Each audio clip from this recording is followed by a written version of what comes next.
EPFO ने उच्चतर fact जारी किए। पीएफ पेंशन कार्यान्वयन। 1 वर्ष से अधिक समय के बाद कर्मचारियों को ऊंची भविष्य निधि पेंशन पर सुप्रीम कोर्ट का फैसला। भविष्य निधि संगठन ईपीएफओ ने फैसले को लागू करने के लिए अपनी सभी इकाइयों को अक्सर पूछे जाने वाले प्रश्नों एफएक्यू का एक सेट भेजा है।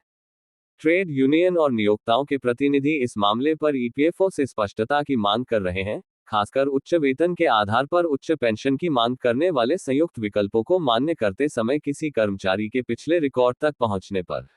एफएक्यू दस्तावेज सुप्रीम कोर्ट के फैसले के कार्यान्वयन पर 9 सवालों के जवाब देता है।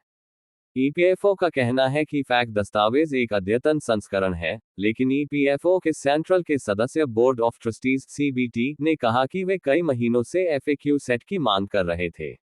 एफएक्यू पर मुकदमा करने के लिए श्रम मंत्री भूपेंद्र यादव को धन्यवाद देते हुए नियोक्ताओं का प्रतिनिधित्व करने वाले सीबीटी रघुनाथन ने कहा, अगर यह कुछ महीने पहले जारी किया गया होता तो इससे पेंशनभोगियों और ईपीएफओ अधिकारियों के बीच भ्रम की स्थिति से बचा जा सकता था।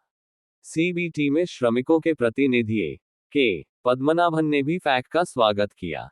संयुक्त विकल्प के साथ संलग्न किए जाने वाले दस्तावेजी साक्ष्य पर ईपीएफओ ने स्पष्ट किया है कि निम्नलिखित होना चाहिए: कर्मचारी के वेतन के साथ प्रेषित पीएफ अंशदान के नियोक्ता के हिस्से का विवरण, प्रचलित वैधानिक वेतन सीमा 50065001 5000 से अधिक है प्रति माह, प्रमाण पत्र की नियोक्ता द्वारा देय प्रशासनिक शुल्क माफ कर दिया गया है, और सबूत है कि कर्मचारी के पीएफ खाते को उनके प्राप्त योगदान के आधार पर कर्मचारी पेंशन योजना के अनुसार ब्याज के साथ अद्यतन किया गया है।